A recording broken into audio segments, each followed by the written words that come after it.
वालेकुम dear students of 10th class. बच्चों आज हमारी फिजिक्स यूनिट नंबर 10 का 7वां लेक्चर है और आज हमारा क्वेश्चन है एक्सप्लेन डैम्प्ड ऑक्सीलेशन।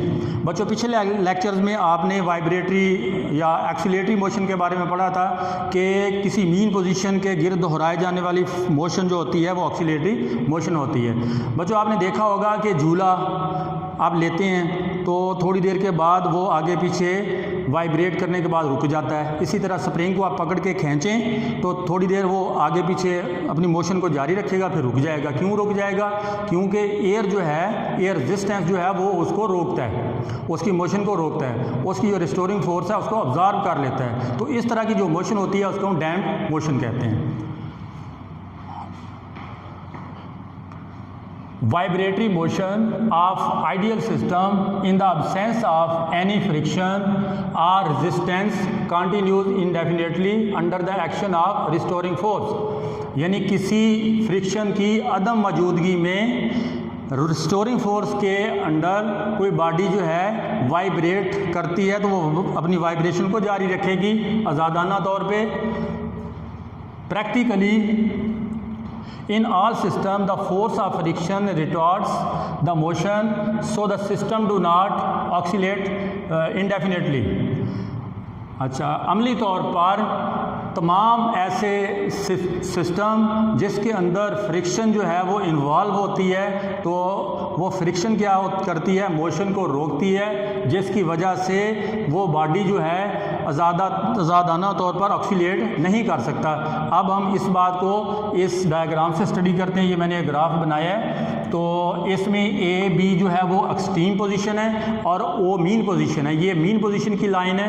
तो आपने ये देखा था कि जब हम बॉडी को ओ से पकड़कर ए पे लाते हैं और यहाँ से रिलीज़ कर देते हैं तो वो बॉडी क्या करती है, ए से मीन पोजीशन ओ की तरफ आती है। तो यहाँ क्योंकि उसकी वेलोसिटी जो है मैक्सिमम हो जाती है, इनर्शिया की वजह से यहाँ नहीं रुकती, तो फिर वो पॉइंट बी पे जाती है जहाँ बी पर क्या होता है कि रिस्टोरिंग फोर्स जो है वो बहुत ज़्यादा होती है, जिसकी वजह से फिर बॉडी ए की तरफ आती है। तो इस तरह ये मोशन ए और बी एक्सट्रीम पोजीशन के दरमियान जारी रहती है। कब? जब इसके अंदर फ्रिक्शन ऑफ फोर्स ना हो, कोई रेजिस्टेंस ना हो, तो ये मोशन जारी रहती है।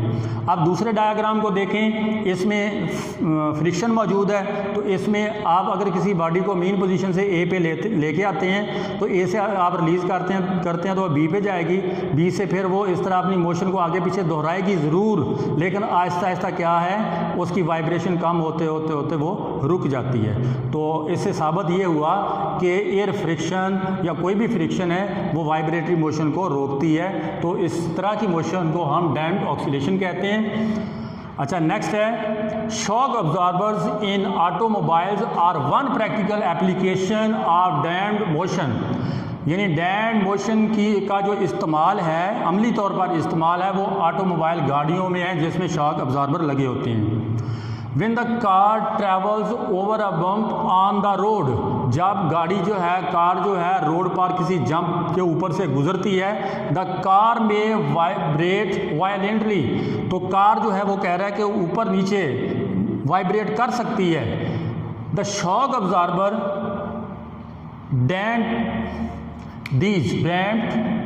दीज वाइब्रेशन, तो शॉक अब्जॉर्बर क्या करते हैं, इस वाइब्रेशन को रोकते हैं and convert their energy into the heat energy of the oil.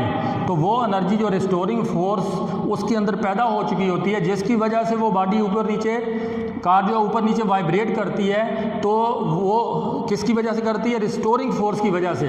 तो वो रिस्टोरिंग फोर्स जो है वो हीट में कन्वर्ट होती है, ऑयल की हीट में कन्वर्ट हो जाती है। इसीलिए आपने देखा होगा कि उसका ऑयल जो है वो हीट अप भी होता है।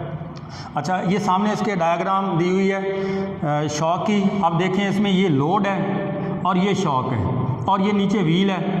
तो जब लोड शॉक के ऊपर पड़ता है तो इसकी कंस्ट्रक्शन कुछ इस तरह से है शॉक की। इसके अंदर एक स्प्रिंग होता है और इसके अंदर फ्लूइड होता है। फ्लूइड जो है वो अब्जॉर्बर का काम करता है। अच्छा, जब इस पे जंप लगता है गाड़ी ऊपर नीचे वाइब्रेट करती है तो जो फ्लूइड होता है वो उसके जंप को ऑब्ज़र्व कर लेता है, दूसरे लफ्ज़ों में ये कह लें उसकी रिस्टोरिंग फोर्स को ऑब्ज़र्व कर लेता है या कन्वर्ट कर देता है उसको हीट एनर्जी में। तो इस तरह से फिर क्या होता है, वो जो वाइब्रेशन है वो बराए नाम हो जाती है, मतलब गाड़ी ऊपर नीचे वाइब्रेट नहीं करती, जिसकी वजह से आपको जंप नहीं लगते।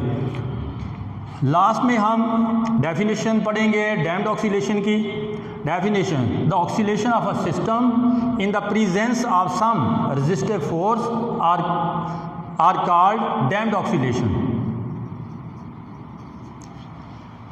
अच्छा, ऐसी ऑक्सीलेशंस, किसी सिस्टम की ऐसी ऑक्सीलेशंस जो किसी रेजिस्टिव फोर्स की वजह से होती है तो उस ऑक्सीलेशन को हम कहेंगे डैम्प्ड ऑक्सीलेशंस। बच्चों, आज का लेक्चर ख़त्म हुआ। अल्लाह हाफिज़।